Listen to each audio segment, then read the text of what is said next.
Tiada yang mustahil.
Surat Paulus yang kedua kepada jemaat di Korintus. 2 Korintus pasal 1. Dari Paulus, yang oleh kehendak Allah menjadi Rasul Kristus Yesus, dan dari Timotius saudara kita, kepada jemaat Allah di Korintus dengan semua orang kudus di seluruh Akhaya. Kasih karunia dan damai sejahtera dari Allah, Bapa kita, dan dari Tuhan Yesus Kristus menyertai kamu. Terpujilah Allah, Bapa Tuhan kita Yesus Kristus, Bapa yang penuh belas kasihan, dan Allah sumber segala penghiburan, yang menghibur kami dalam segala penderitaan kami, sehingga kami sanggup menghibur mereka yang berada dalam bermacam-macam penderitaan dengan penghiburan yang kami terima sendiri dari Allah.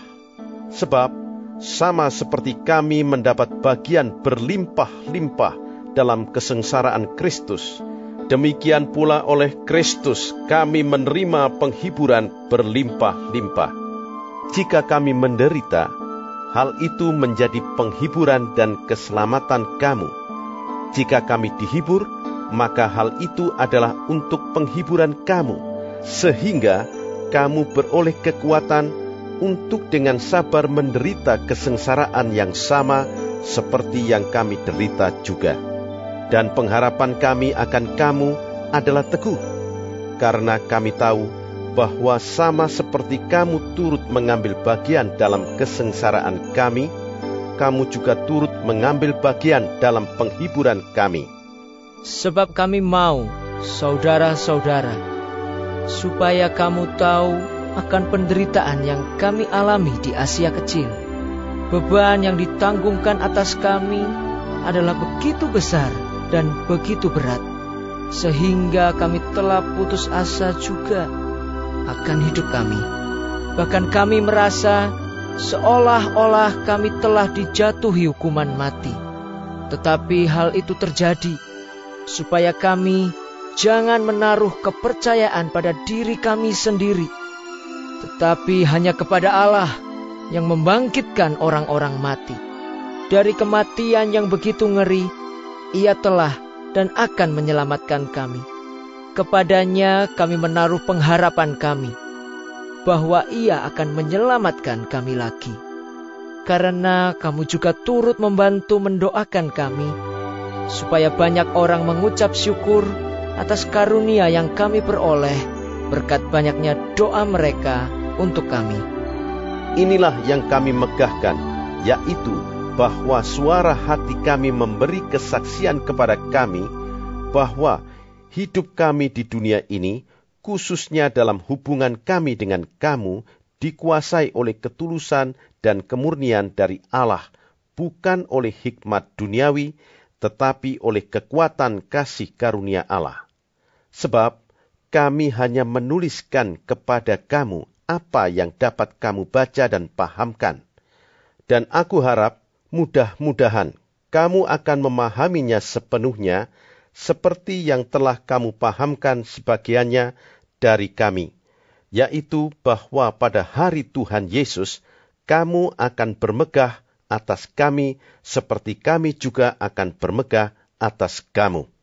Berdasarkan keyakinan ini, aku pernah merencanakan untuk mengunjungi kamu dahulu, supaya kamu boleh menerima kasih karunia untuk kedua kalinya. Kemudian aku mau meneruskan perjalananku ke Makedonia, lalu dari Makedonia kembali lagi kepada kamu, supaya kamu menolong aku dalam perjalananku ke Yudea. Jadi, adakah aku bertindak serampangan dalam merencanakan hal ini? Atau adakah aku membuat rencanaku itu menurut keinginanku sendiri, sehingga padaku serentak terdapat ya dan tidak? Demi Allah yang setia, janji kami kepada kamu bukanlah serentak ya dan tidak. Karena Yesus Kristus, Anak Allah, yang telah kami beritakan di tengah-tengah kamu, yaitu olehku dan oleh Silvanus dan Timotius, bukanlah ya dan tidak, tetapi sebaliknya di dalam Dia hanya ada ya. Sebab Kristus adalah ya bagi semua janji Allah. Itulah sebabnya oleh Dia kita mengatakan amin untuk memuliakan Allah.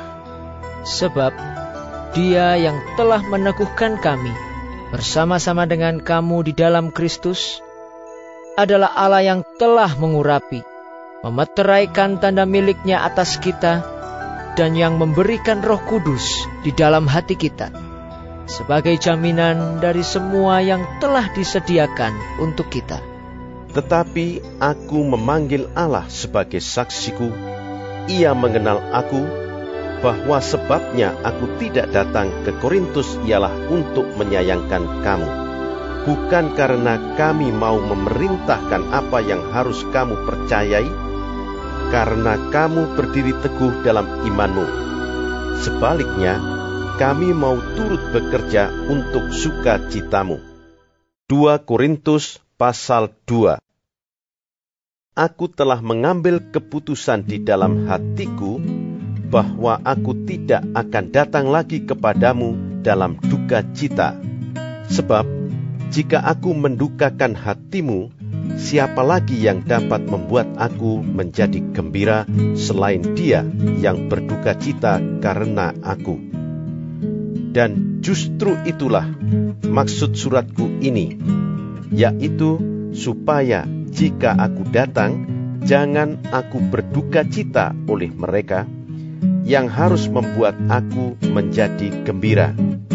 Sebab aku yakin tentang kamu semua bahwa sukacitaku adalah juga sukacitamu. Aku menulis kepada kamu dengan hati yang sangat cemas dan sesak dan dengan mencucurkan banyak air mata, bukan supaya kamu bersedih hati, tetapi supaya kamu tahu betapa besarnya kasihku kepada kamu semua. Tetapi jika ada orang yang menyebabkan kesedihan, maka bukan hatiku yang disedihkannya, melainkan hati kamu sekalian, atau sekurang-kurangnya, supaya jangan aku melebih-lebihkan hati beberapa orang di antara kamu. Bagi orang yang demikian, sudahlah cukup teguran dari sebagian besar dari kamu, sehingga kamu sebaliknya harus mengampuni dan menghibur dia, supaya ia jangan binasa oleh kesedihan yang terlampau berat. Sebab itu aku menasihatkan kamu, supaya kamu sungguh-sungguh mengasihi dia. Sebab justru itulah maksudnya aku menulis surat kepada kamu, yaitu untuk menguji kamu, apakah kamu taat dalam segala sesuatu. Sebab barang siapa yang kamu ampuni kesalahannya, aku mengampuninya juga. Sebab jika aku mengampuni, seandainya ada yang harus kuampuni, maka hal itu kubuat oleh karena kamu di hadapan Kristus, supaya iblis jangan beroleh keuntungan atas kita. Sebab kita tahu apa maksudnya. Ketika aku tiba di Troas untuk memberitakan Injil Kristus, aku dapati bahwa Tuhan telah membuka jalan untuk pekerjaan di sana. Tetapi hatiku tidak merasa tenang, karena aku tidak menjumpai saudaraku Titus. Sebab itu aku minta diri dan berangkat ke Makedonia. Tetapi syukur bagi Allah yang dalam Kristus selalu membawa kami di jalan kemenangannya. Dengan perantaraan kami, Ia menyebarkan keharuman pengenalan akan Dia di mana-mana. Sebab bagi Allah, kami adalah bau yang harum dari Kristus di tengah-tengah mereka yang diselamatkan dan di antara mereka yang binasa. Bagi yang terakhir, kami adalah bau kematian yang mematikan. Dan bagi yang pertama, bau kehidupan yang menghidupkan. Tetapi siapakah yang sanggup menunaikan tugas yang demikian? Sebab kami tidak sama dengan banyak orang lain yang mencari keuntungan dari firman Allah. Sebaliknya, dalam Kristus kami berbicara sebagaimana mestinya, dengan maksud-maksud murni atas perintah Allah dan di hadapannya. 2 Korintus pasal 3. Adakah kami mulai lagi memujikan diri kami? Atau perlukah kami seperti orang-orang lain menunjukkan surat pujian kepada kamu atau dari kamu? Kamu adalah surat pujian kami yang tertulis dalam hati kami dan yang dikenal dan yang dapat dibaca oleh semua orang. Karena telah ternyata bahwa kamu adalah surat Kristus yang ditulis oleh pelayanan kami, ditulis bukan dengan tinta, tetapi dengan roh dari Allah yang hidup, bukan pada loh-loh batu, melainkan pada loh-loh daging, yaitu di dalam hati manusia. Demikianlah besarnya keyakinan kami kepada Allah oleh Kristus. Dengan diri kami sendiri, kami tidak sanggup untuk memperhitungkan sesuatu seolah-olah pekerjaan kami sendiri. Tidak, kesanggupan kami adalah pekerjaan Allah. Ialah membuat kami juga sanggup menjadi pelayan-pelayan dari suatu perjanjian baru, yang tidak terdiri dari hukum yang tertulis, tetapi dari roh. Sebab hukum yang tertulis mematikan, tetapi roh menghidupkan. Pelayanan yang memimpin kepada kematian terukir dengan huruf pada loh-loh batu. Namun demikian kemuliaan Allah menyertainya waktu ia diberikan. Sebab sekalipun pudar juga, cahaya muka Musa begitu cemerlang, sehingga mata orang-orang Israel tidak tahan menatapnya. Jika pelayanan itu datang dengan kemuliaan yang demikian, betapa lebih besarnya lagi kemuliaan yang menyertai pelayanan roh. Sebab jika pelayanan yang memimpin kepada penghukuman itu mulia, betapa lebih mulianya lagi pelayanan yang memimpin kepada pembenaran. Sebenarnya, apa yang dahulu dianggap mulia, jika dibandingkan dengan kemuliaan yang mengatasi segala sesuatu ini, sama sekali tidak mempunyai arti. Sebab, jika yang pudar itu disertai dengan kemuliaan, betapa lebihnya lagi yang tidak pudar itu disertai kemuliaan. Karena kami mempunyai pengharapan yang demikian, maka kami bertindak dengan penuh keberanian, tidak seperti Musa, yang menyelubungi mukanya, supaya mata orang-orang Israel jangan melihat hilangnya cahaya yang sementara itu.